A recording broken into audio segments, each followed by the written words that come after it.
You're free to go, Nick. Hello, everybody, and good afternoon. Before we get started, just a few housekeeping points. We are taping for Rogers TV to air on Wednesday evening, and it will be posted on their YouTube channel following that. This is the Zoom webinar platform, and that means as an audience member, you don't have to worry about being on camera or anyone hearing you. The chat feature allows you to reach out at any time to the moderators. And if you have questions for the speakers, please feel free to ask them in the Q&A box, and we will do our best to answer them at the end of the session. You can also select the anonymous option to ensure your privacy. I'm going to pass it over to Margaret now. Thank you, everybody. Hello, I'm Margaret Eaton, and I'm the National CEO of the Canadian Mental Health Association. Welcome, and thank you so much for joining us to kick off CMHA's 71st Mental Health Week. Yes, you heard that right. CMHA has been hosting Mental Health Week for an incredible 71 years. And in that time, it's morphed from a campaign about raising awareness to a campaign for real social change. Our theme for this year is empathy. And we believe empathy has the power to change lives, to change our society, and to even change the world. Through the pandemic, I think Canadians have learned to feel more empathy for those who struggle with their mental health. And it's my wish that that empathy and the great need we've experienced for mental health services will translate into more support for mental health care. Empathy could be the game changer. So today we've gathered a panel of mental health champions to share our experiences, ideas, and stories about the power of empathy. I want to thank the CMHA branches in Ontario who organized this national event to kick off a great week. Thank you so very much. And now I'd like to introduce you to our MC for today, Nick Petrella. Nick is a professor and first-year coordinator for the Health, Wellness, and Fitness program at Mohawk College in Hamilton, Ontario. He's also a strength and conditioning coach, mental health first aid instructor with CMHA, and a mental health advocate. In his spare time, he's a keynote speaker working to break the stigma associated with mental illness in the world. Please welcome Nick. Awesome. Thank you, Margaret. And thank you, everybody, for joining us today and for being here and participating in this Mental Health Week, especially around such an important topic. To begin, I'd like to take a moment to start today off with acknowledging the land on which we gathered. As we gather, we are all reminded that we are meeting on lands that are the original lands occupied by Indigenous people for thousands of years before colonization, that are steeped in rich Indigenous history and traditions. We have a responsibility to carry forward the Indigenous stewardship of the land, water, and air, and that we may preserve it for future generations.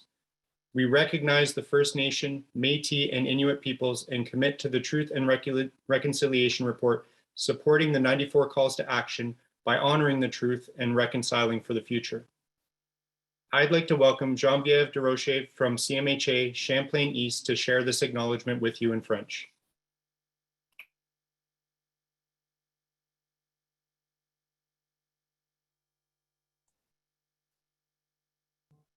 Geneviève has not been able to make it.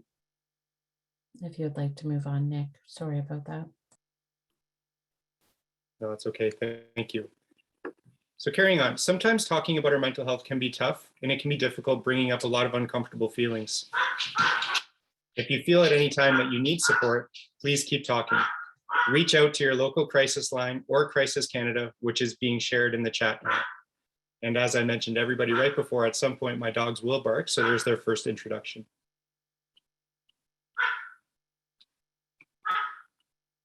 It's my honor to now introduce our panelists. First, Sophie Grégoire Trudeau. Sophie is a mother of three, a mental health advocate, and a yoga teacher. Sophie is an award-winning humanitarian who brings her passion and commitment to the role of CMHA National Volunteer. She is an engaged advocate for many causes, including women's and girls' rights, gender equality, mental health, and self-esteem. Thank you for taking the time to be here with us today, Sophie. Such a pleasure. Thank you so much. I'm happy to be here. And next, please welcome Michael Lansberg. Michael is an ambassador for Bell Let's Talk, an initiative raising awareness about mental health and the founder of Sick Not Weak, a charity that reframes mental illness as a health issue rather than a character flaw. Michael is also one of the best-known personalities in Canadian broadcasting, having been with TSN since its inception. He hosted Off the Record from 1997 to its finale in 2015, and is currently the co-host of TSN's First Up.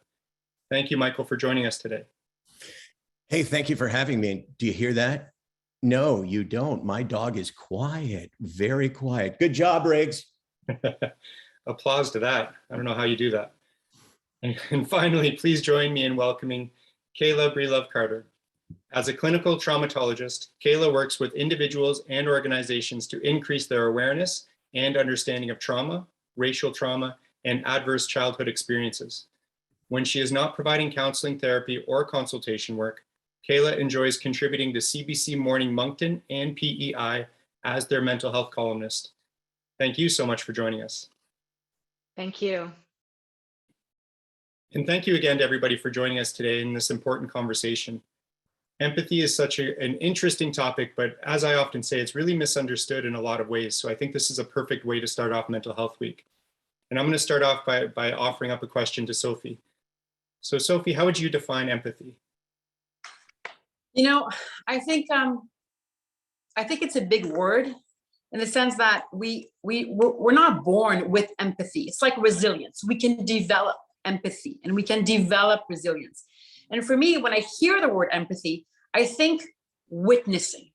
As human beings, we're so bombarded with information and emotions, and we're so hungry for connection and authenticity that empathy allows us to witness our own lives, to become a witness to our own situation.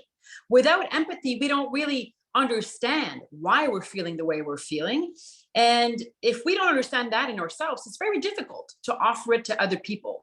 And, you know, even as a type A personality, sometimes I'll be listening to somebody telling me a story, and I'm a super sensitive person, and I just want to help. So I have this kind of go-to to try to, you know, find a solution and say, well, maybe I can help you this way or that way. When really empathy is, first of all, not only feeling and understanding the other human beside you or humans, but also putting yourself into their place and trying to listen deeply in silence. So empathy for me also equals silence. I think that the only way we can gain perspective and develop our resilience and be a witness to our own lives with observational qualities, we need to be able to sit in silence. And that's one thing that's really tough to do in our society. So I think it's all part of this big conversation that we're having today. Yeah, absolutely. I totally agree. And I love the word perspective, because I think that adds a whole new dimension to what empathy is, because empathy is developed with perspective, right? And perspective comes from experience. Michael, I'll turn that question over to you. How do you define empathy? Yeah, I kind of think there's a visual aspect, because I was listening to Sophie and I was doing this, like, yeah, you know, and when she talked about listening, I think that is the one element that goes into empathy that does not go into sympathy, for instance. You know, like there's these three words that I have all my life confused, but in preparing for this, I think I kind of figured them out. There's sympathy, there's empathy, and there's compassion. And sympathy, without a doubt, is when you care, when you're sensitive, when you're kind, you're sincere, you're selfless. But one thing is missing from that you need, I think, to be empathetic. And that is either understanding or the desire to understand. And that is a huge thing when it comes to mental illness, for instance. The one thing that I talk about all the time is the power of knowing that somebody understands you. I also have contended that if you don't understand, or if you haven't been through something like depression, you can't understand it. So how can you be empathetic to that person that you want to offer all you have to make them feel better? And if you can't understand it, the next best thing is to say, help me try to understand. Because, you know, sometimes when you say, oh, I know how you feel, that can be really condescending, and that can be really minimizing someone's illness because you probably don't. So I think empathy is the act of trying to understand, trying to really understand what somebody is saying. And you can't do that by talking. You can do it by asking questions, but you can't necessarily do it by offering your opinion. The simple act of, okay, well, I know you're going through a really hard time. I know that it's really hard for you to get out of bed. Tell me what that's like. Yeah, absolutely. Absolutely. I totally agree with that 100% as well. And I think it's almost human nature where we want to fix things, right? So our nature is to offer solutions or offer advice or try to make people feel better. Whereas empathy isn't necessarily trying to make someone feel better. It's more so just trying to understand the emotion that's associated. That's great. Thank you. Kayla, over to you. Same thing. What is empathy? Yeah, absolutely. And I think I echo both Sophie and Michael, while also adding just this perspective that it's really about a person that's able to step into another person's shoes and see from their perspective. So I think we've echoed a lot around perspective here.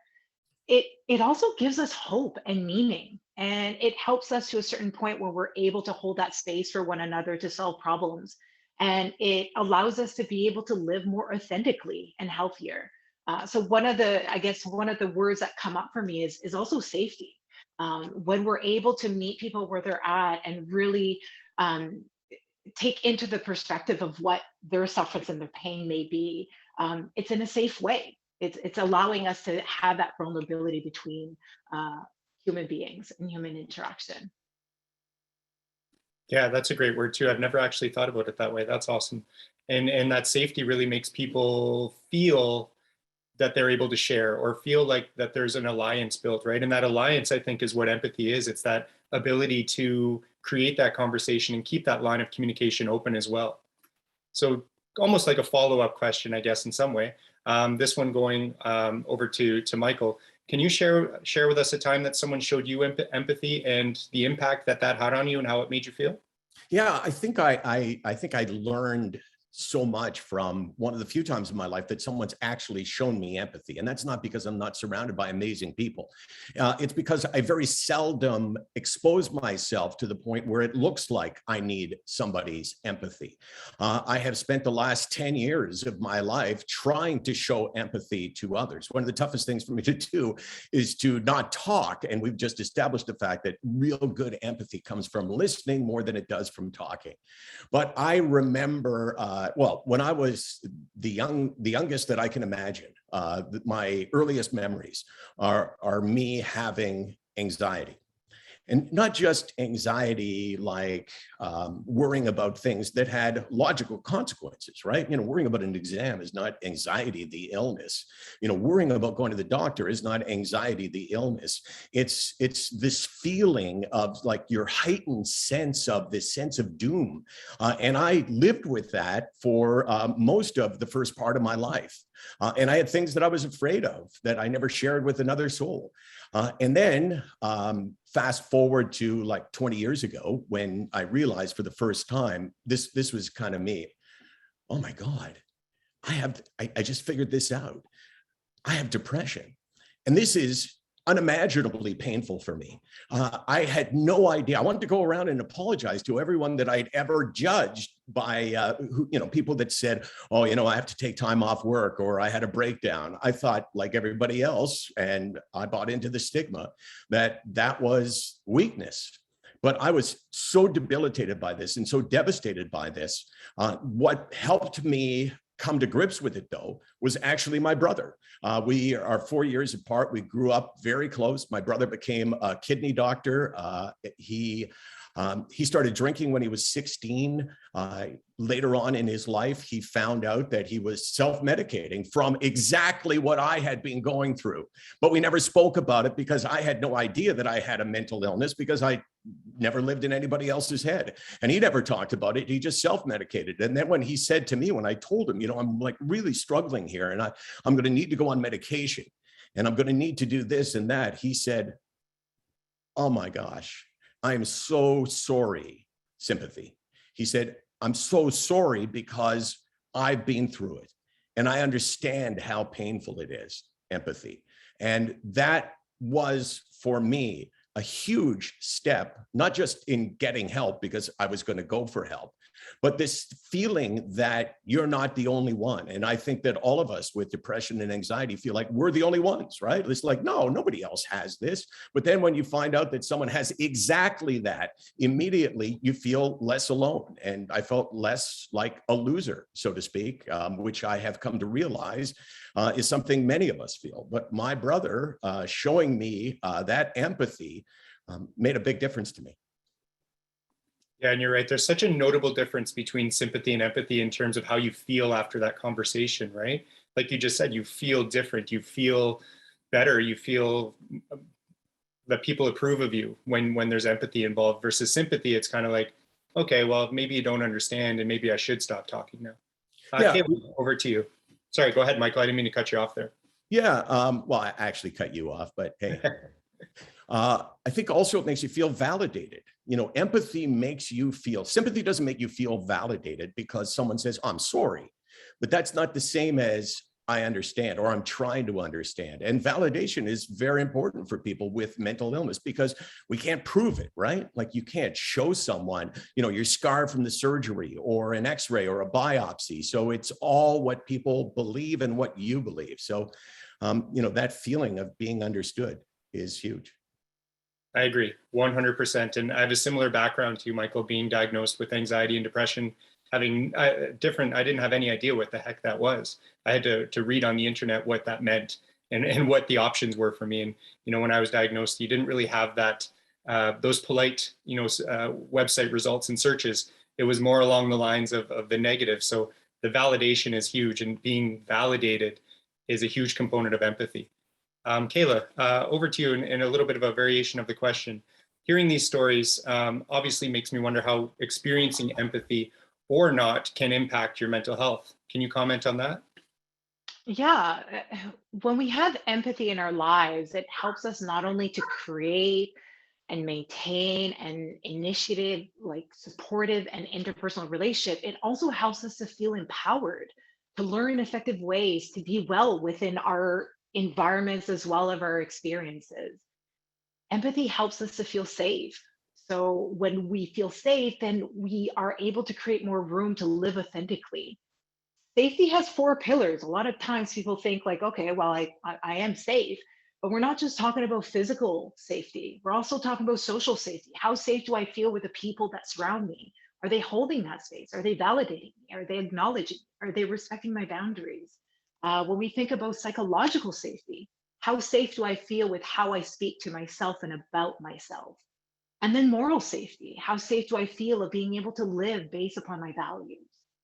So when we have lack of empathy, that can really create a lot of unresolved issues.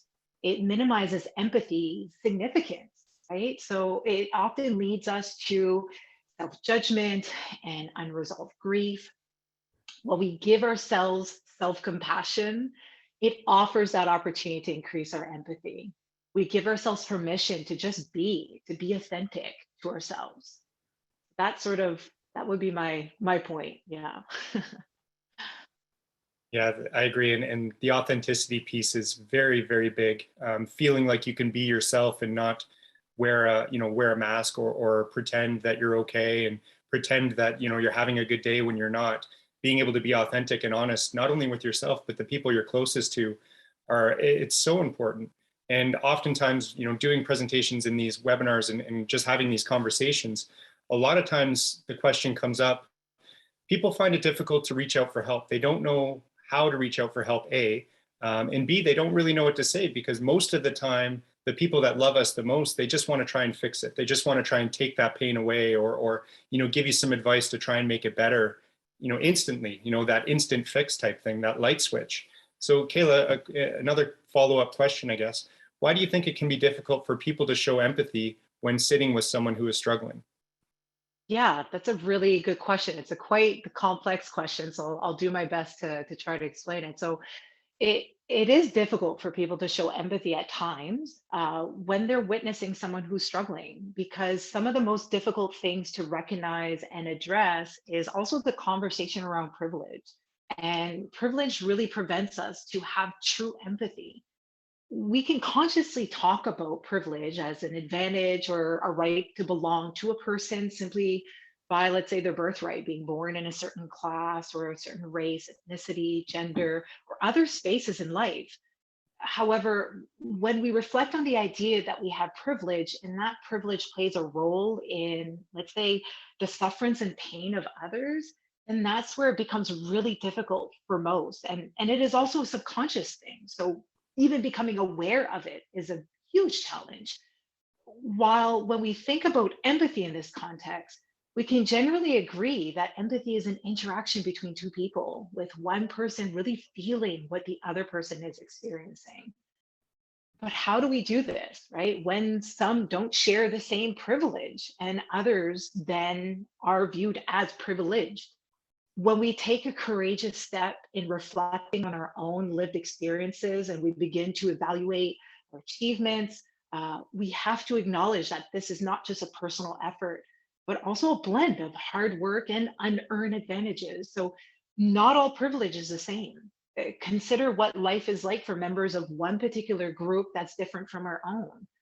When we shift our attention from a focus solely on the information that's presented of like, oh, I need to fix it, or I'm not sure how to reach out, to concentrate more on what people are actually experiencing, we then go beyond thinking by integrating the whole person, the thoughts as well as the feelings.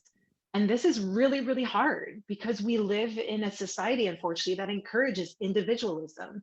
We are overtly preoccupied with our own experiences. And even when that might not directly impact us. So if we're seeing something or hearing about something. So when we participate in experiencing that engages emotions as well as thought, empathy can occur, offering the opportunity to step outside of ourselves and to view our own advantages or disadvantages compared to others with empathy and compassion. So it is quite complex because it's asking us to really recognize something that is very subconscious and that we all hold, but we need to be able to do so in a safe way. That's what I would say as to why it might be difficult for some people to be able to see other people's empathy. Yeah. Yeah, that's really, really, really well said. I think, one thing I took from that is too, it's almost like you have to be present as well, right? In order to be, to be empathetic or practice empathy, you have to be present in the moment. And we live in such a fast-paced environment where we're always thinking about what's next, when's my next time commitment? Do I have a meeting? What's going on? So it forces us always to be trying to be ahead of the game a little bit. Sophie, I'm going to move it on to you. Same question. Why do you think it can be difficult for people to show empathy? Well, if you eat 20 donuts a day and 20 Big Macs, you will see an impact on your health, on your physical health.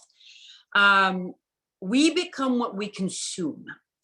And so if we consume information that constantly reminds us of our own importance in the world, and we forget what's happening around us, we become that person. So what we consume as citizens is extremely important. And this comes back to education, education, and education. Unbiased education, truth-facing, from a very young age in our society, in an enriching and diverse population of a country like we have, there is no excuse for us to not tackle the reality that so many people are going through every day. There's so much going on at different levels, and you put it so well, Kayla, because sometimes you'll hear new expressions like affluent depression, affluent abuse. Then we talk about underprivileged, underserved communities. There's so many new words in our vocabulary, in our language, that carry so much weight and symbolism. And these words, they matter. So if you're an individual who surrounds yourself with most people who think like you, and keep either a narrow, a wide, a high, a little view of the world around you, well, it comes to no surprise that we become what we consume. So first of all, I think that we have to watch and be very mindful of what we put into our bodies, but also what we put into our minds, because you can't develop empathy if you're not connected to other people around you. So that's the first thing. And also, I come from a home where there was depression and addiction, and I'm an only child. So very early, I had lots of pressure to try to save a lot of people in my own household. And that weight and that fear and that lack of control transformed into an eating disorder. And I was diagnosed in my late teens. And the empathy that I got from my mother the night where I was in bed and I decided to share my story, and it came out, it doesn't matter how it comes out, as long as you share your story, you will find an ally on the way. And for me, that was the biggest lesson. There are some people who do not develop empathy, but that doesn't mean that there are people who will never develop it. You'll always find an empathetic ally on the way. You just have to, open up, trust your intuition, and take that tiny leap of telling your story, which is a giant step onto the healing process. So for me, it's really about education and about giving people a chance. We celebrate our senses. We celebrate our capacity to see, to hear, to taste, to touch. What am I missing? To smell. But do we celebrate our capacity to feel? This is almost like a new language, and I have chills just talking about it, because this conversation wasn't happening 20 years ago. Like, it wasn't. So we are witnessing something extraordinary, where there are so many cracks in our system that allowed for, like Leonard Cohen says, for the light to come in. And it's allowing us to build stronger conversations, more authentic conversations, and facing our truth, which is honestly, I think, the most difficult thing that a human being can do on an individual level and as a society. It hurts, it can piss you off, sorry for the expression, and it can make you angry. But once we know that, we can fix it together. So for me, a conversation like today gives me so much energy and so much joy and hope, because most people are good, just so we know. As somebody who's on the political path indirectly, sometimes it's easy to be disillusioned by human goodness in the world. But no, most people are good, and an empathetic path is possible. Sophie, thank you for sharing your story. It made me, really realize that, like you said, most people are good. And just because somebody doesn't know how to be empathetic to a situation doesn't mean they don't care. And that's something we try and teach in mental health first aid as well. Like, for example, your parents, they may love you with everything they have. They just may not know how to be empathetic to the situation. So it's not necessarily that somebody doesn't care. They just don't know how to respond in that moment, or at all for that matter, or may never know, but that doesn't mean they don't care. Michael, same question over to you about empathy. Why do you think it might be hard for some people to show it? Well, when I was looking through all kinds of different articles and things, I started off by Googling the definition of empathy. And there's tons of different ways that you can define it. But what I noticed was that every single one actually had the word understanding in it.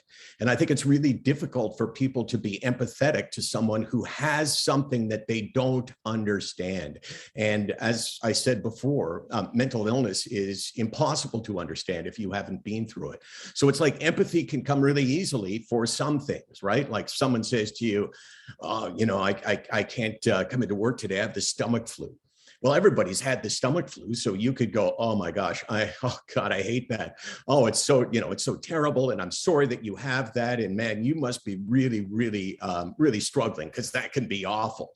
But then if you go all the way through the different scenarios that you could possibly face to show empathy, at the end is when someone says, I battle depression, I have suicidal thoughts.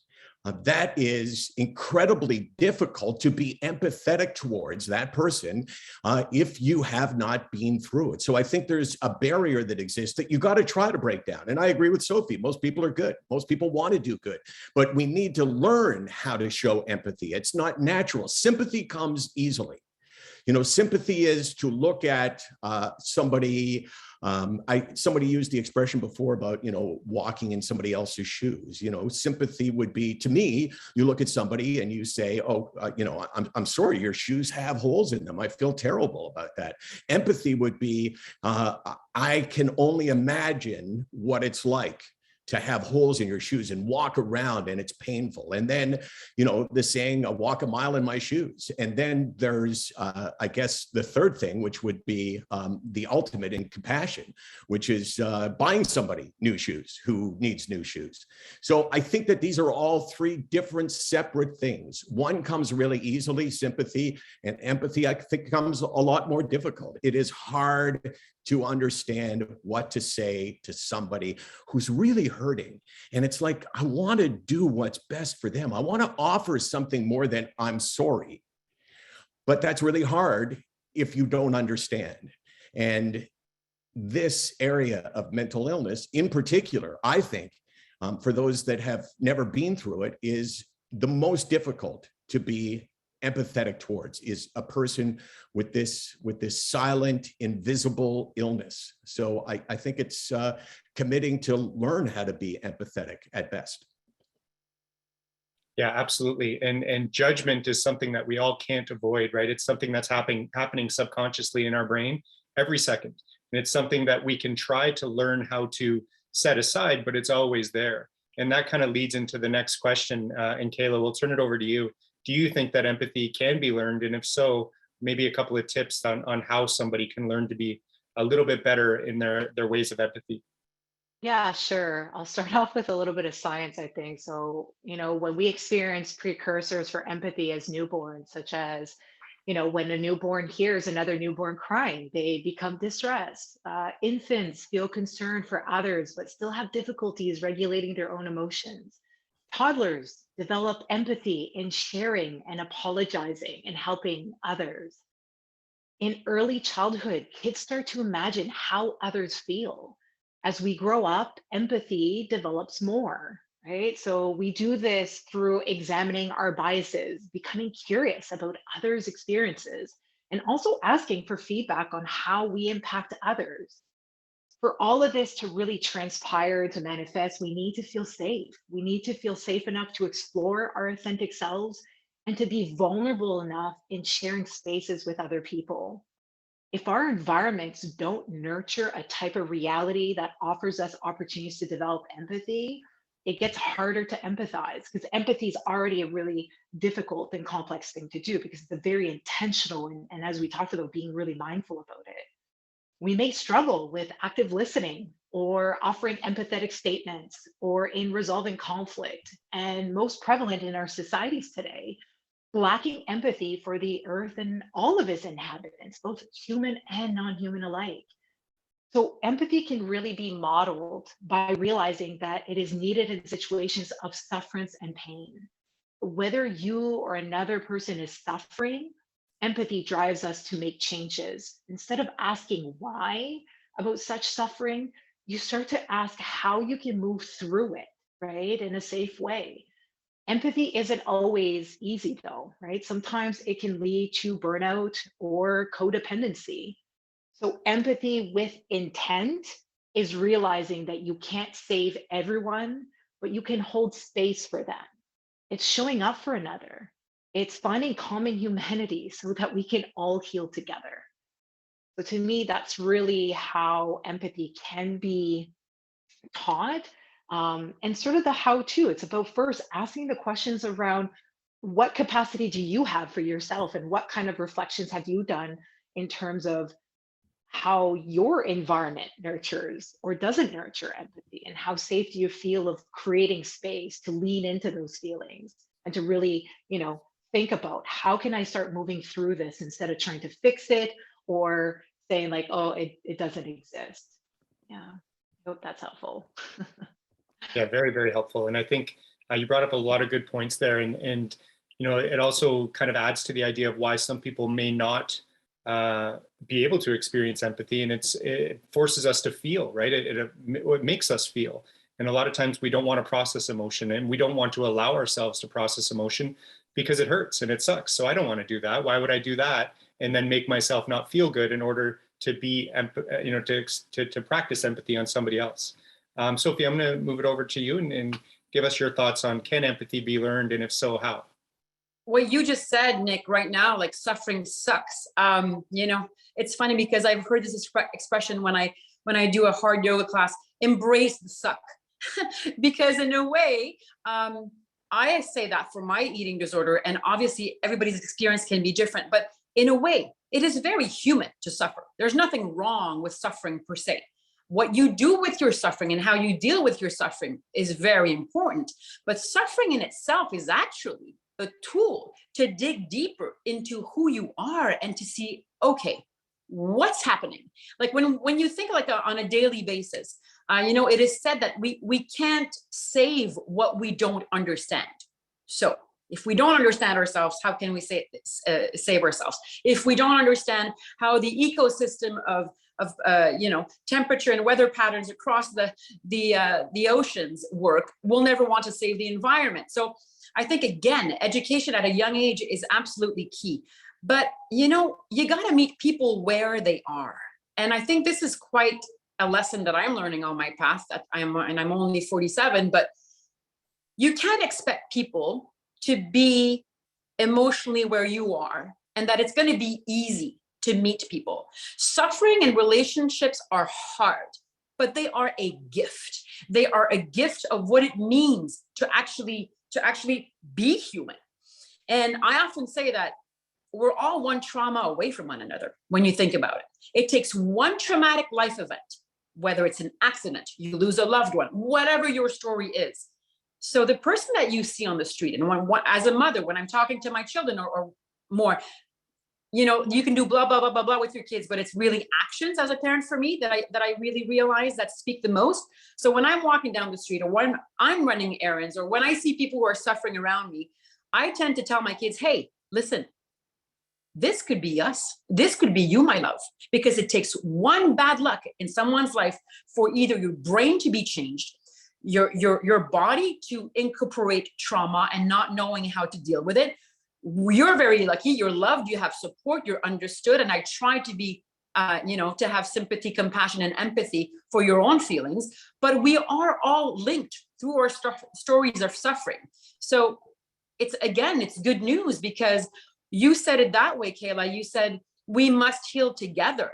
And although healing is a very personal path, when you are raised thinking that every human being that you meet contributes to your development, whether it was a good encounter or a bad encounter, when it's time to give back and to listen, it comes more naturally. When you are taught that, you build your own success, you're responsible for everything you've done in your life, and that most people aren't really included because you had a lot of negative forces in your life, I think that's a dangerous way of thinking, because every single human you encounter is a gift for you to grow as a wiser person. You decide how to react. So healing together, I think, is key, because although, to surmount the obstacles of what it means to suffer on a mental health level, the individual has to be, you have to be, I have to be invested in the process. And real change only happens when people are actually engaging in the process. But you're never alone, and you shouldn't be doing this alone. So doing this together, I think, will deepen the empathy that we can develop in our own respective selves.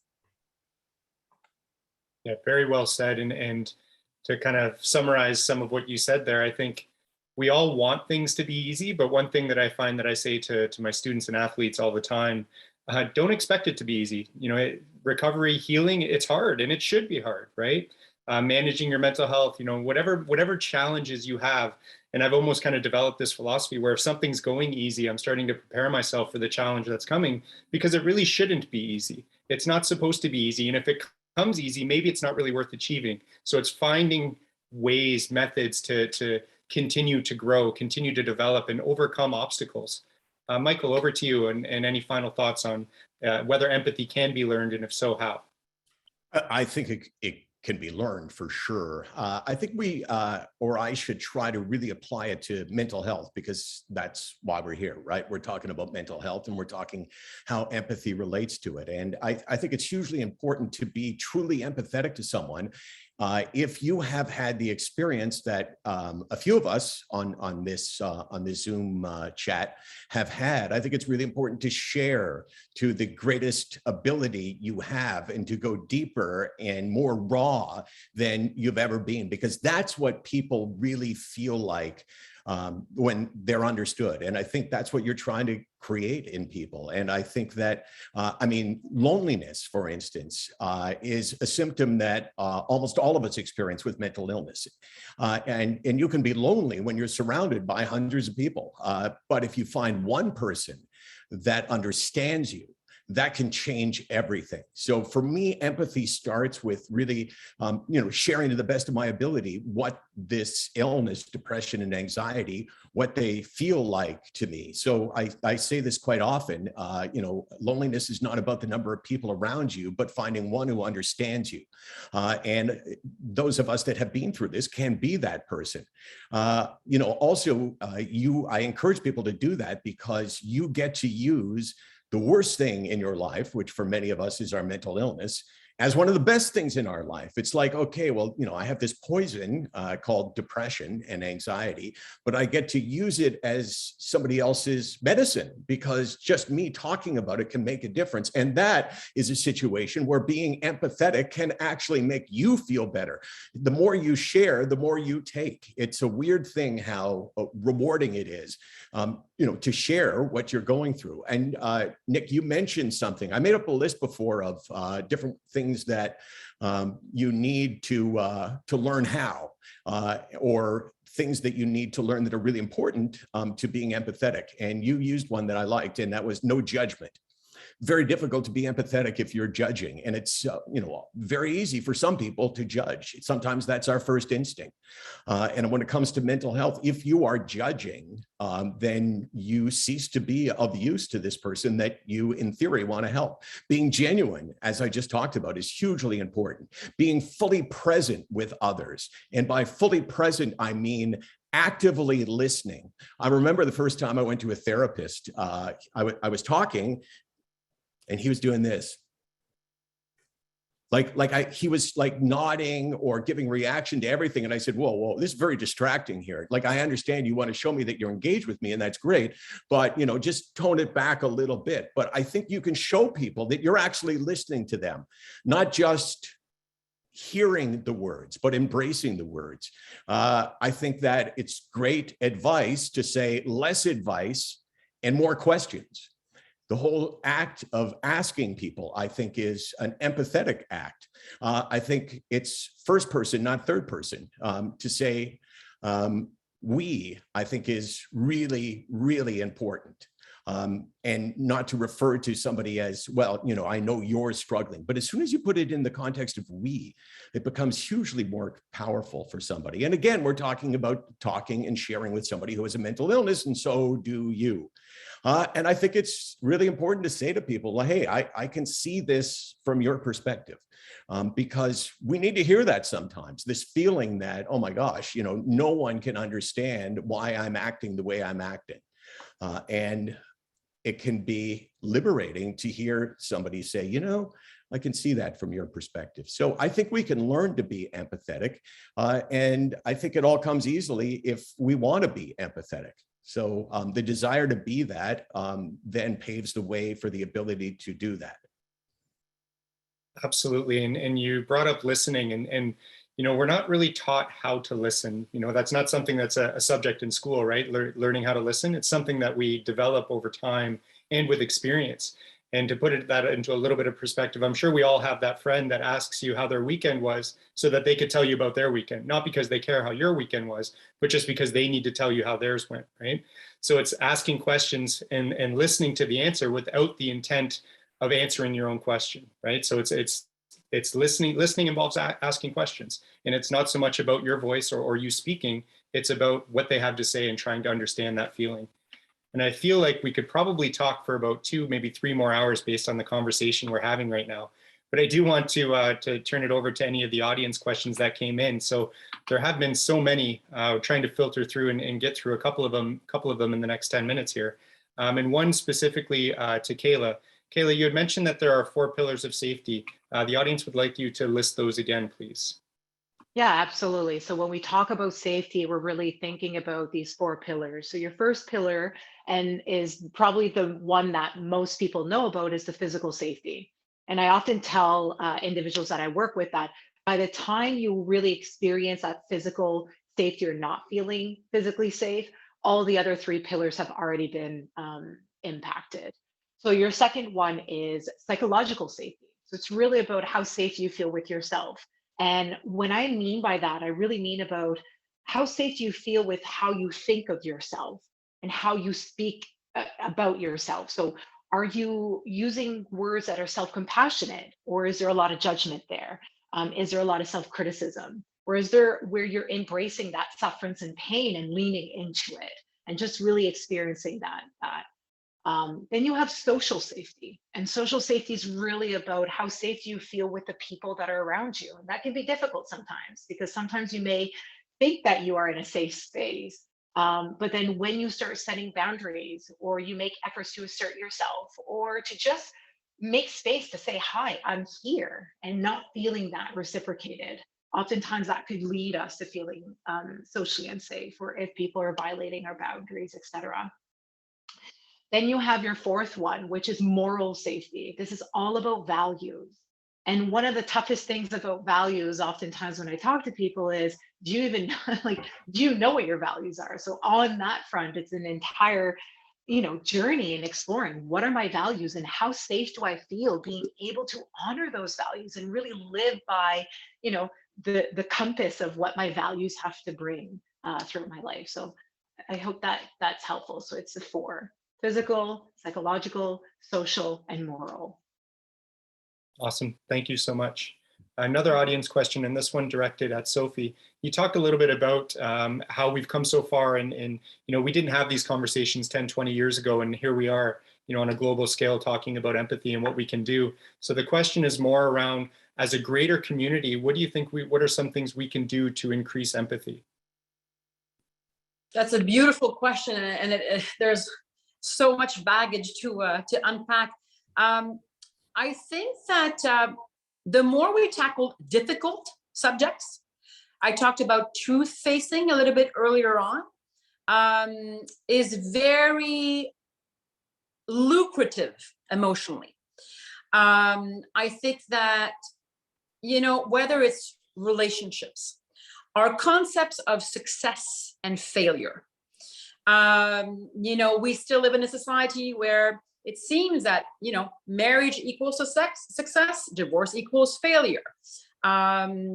Success is when you make money, failure is when you don't. Like, we're still so stuck in old, patriarchal, economy-driven, stuck, narrow models that hurt us in the way we perceive ourselves and in our daily relationships. And those need to be not only re-questioned, but they need to be discussed. They are difficult to tackle because they're so ingrained in our definitions of what it means to thrive during a lifetime or to not thrive. And they are cultural differences that need to be taken into account. The word intersectionality here is important because people react and interact in different ways depending on how they are treated by a society, the history behind their communities, and the list goes on. So I think that I will reiterate the fact that the most difficult topics that we can discuss will really pay off on what we can learn from each other in the end. So, whether you look right now, what's going on, I saw a couple of comments on the bottom of the screen while we were talking, about Atlas of the Heart, the book that Brene Brown, for example, wrote, and the roadmap to our own emotions, or Esther Perel, redefining relationships and fidelity. What does it really mean? How do we perceive ourselves in relationships? We need to be tackling, difficult issues where some people won't interpret them because of cultural standards and cultural beliefs, religious beliefs, whatever it is. And we live in a country where it's pretty diverse. So these conversations are not only difficult to have, but I think they can be, above all, extremely enriching. We just need to be, standing together to be able to face our truths. Absolutely. And those real conversations, those authentic conversations, not accepting the answers of, if you ask your friend how they are and they say, fine, well, when you know full and well that things aren't well, you accept that answer and you move on because you don't want to have that difficult conversation, right? So it's almost, in establishing those relationships where it's okay to have real conversation and not just the fluff on the exterior that allows us to get from sentence to sentence, so to speak. Awesome. Thank you so much. Michael, there's a question for you here. And you did start to talk a lot about empathy, but as a father, how do you teach your son empathy, and how can we create more empathic men in a society that doesn't traditionally value it? I think the best way to teach anything is to teach by example. And I think that my kids, my son and my daughter, have seen me try to practice what it is we're all talking about today. And I think that what I've tried to do is to try to instill in my kids the joy that giving brings you, and that being empathetic to others, and in particular with mental health, but being empathetic to others in any way has a huge value for you. So it's funny because it seems like it's the most unselfish thing in the world, to be sympathetic and empathetic towards someone. But there's a selfish side to it, not bad selfish, but there's a side to it which makes you feel better. You draw something out of it. So I've tried to show my kids the value of that. For others and for yourself. And I've tried to do it, I think, by doing what I try to do all the time, which is to use this, this experience that I've had with this illness to make a difference to others. Yeah, that's great. And as a parent, it adds a whole new element to the conversation around mental health and mental illness, similar to what everybody has said here. I'm grateful for my struggles, similar to what you were saying earlier, Michael. It's something that I'm proud of and something that I like to share with people. I would never wish it on anyone else. And bringing that into perspective as a father, you don't wish it on your children, but you're almost preparing them for what is the future, right? What is real experience as we, as they age and step into the world. What does it really look like, and how to have those real conversations? And to kind of follow up, we've had this really great conversation on empathy, and we've only got a few minutes left. So, I'm going to try and we're on a strict time limit here. I'm going to give each of you an opportunity, maybe a 30-second little elevator pitch type idea to give, maybe one last piece of advice or piece of information around empathy for all of our audience out there. And Kayla, I'll start with you. So, quick little summary of what you want to share. Oh, geez. Yeah. I think when it comes to empathy, it's just realizing, as we mentioned before, that sufferance and pain is universal. It's part of the human experience. So give yourself permission to hold space for that in a safe way. And also know it's okay not to be okay. It makes more room for those difficult conversations. It makes more room for stamina, right? The ability to just sustain those types of conversations. And yeah, that just makes more room for empathy at the end of the day. I think that's all I can think of right now. Yeah, I'm kind of putting everybody on the spot here a little bit. Michael, over to you. Go ahead. Yeah, I can get a lot of words in and cram them in just 30 seconds. So I would say that one of the best things you can do to somebody is to say, I understand you. But it's also really powerful to say, I don't understand you. And I think in relationships, when it comes to mental health, people get in trouble when they believe they understand, when they really don't.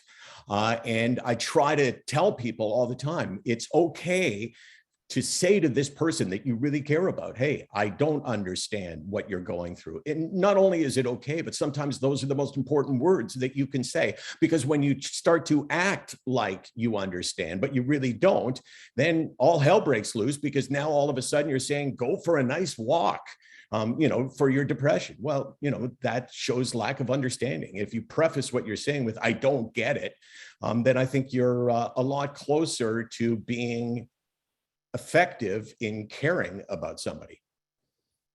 Absolutely. And that's something we also try and teach in mental health first aid around. Don't expect to have an answer, right? Don't expect to know what to say when somebody tells you they're struggling. If somebody expresses that they're thinking about suicide, don't expect to know what to do in that moment. Don't expect to have an answer or advice. You shouldn't. It's just the fact that saying, I don't even know what to say right now. I don't even know how to respond, but I want to help. I want to be there to help if I can. And it's just not always having an answer is sometimes the best answer. Sophie, over to you. Go ahead. Baby steps, baby steps, baby steps. We are so demanding towards ourselves, so harsh sometimes towards ourselves. And I remember in my first meditation session, I was taught to meet my inner lover. And I was like, what? And, I laughed it off, but honestly, this is one of my greatest life lessons. How do you meet the inner lover inside you? How do you become patient, observing, tender? How do you speak to yourself when nobody's watching you? This is when it all happens. So you don't need to be saving yourself, saving others. It starts with little things, little gestures, little moments of where you actually take care of yourself, and to trust that we can't do this alone. And I think the other key word is expertise. There are people who devote their lives, like Kayla, who are professionals, who know what they are doing, who are trained and educated, and they are all over this country. And people need to note that there's help out there, no matter where you are, living close or far to a city, you can get help. Thank you. And I honestly don't have the words to express my gratitude for all three of you and sharing your experiences and your advice and just your perspective on what empathy is. I'm very honored to be able to sit here with you today and to have learned from each of you. And I know, based on the comments that are coming in and them flashing on the screen here, the number of people that are extremely grateful, extremely inspired and motivated to not only learn how to be, learn how to express empathy, but just to be more of an ally, and Sophie, you said something really important at the end there. And I think that's almost the message that we want to continue to give to people. And it's that, you're not alone, and that there are people that want to help, and there are people that care. There are people that would do anything to help you get the help you need, and you don't have to do it alone. And almost, most importantly, you're not going to be able to do it alone. You need support, you need allies, you need people that care, you need people that are willing to take that step with you and walk beside you or in front of you or behind you, depending on the situation. And that's an important message to leave with everybody today. And I think, as we conclude the event today, I just like all of you, I do these presentations quite a bit, and I'm leaving here inspired. I'm leaving here feeling like I've taken a lot from this. So I can imagine that everybody that has been an audience and participant today is feeling the same way. I can't think of a better way to kick off Mental Health Week. And I think that leaves a lot of us with some things to reflect on, some things to develop and improve on. And maybe the professor in me is coming out again. And every presentation I give, I leave you with the same little bit of information and a little bit of homework. And it's to check on somebody you love, check on somebody you care about. Let them know you're thinking of them, because truly that is a way of practicing empathy, is letting somebody know you care, that you're worried, that you're there for them. And who knows, you might simply be saving a life. And that's truly all it takes, is that kindness, that compassion, that empathy, which we keep talking about. And that's enough to save a life every day. And we all have that power. I encourage everybody today to keep this conversation going. Follow the events this week by visiting your local CMHA branch's website or on social media.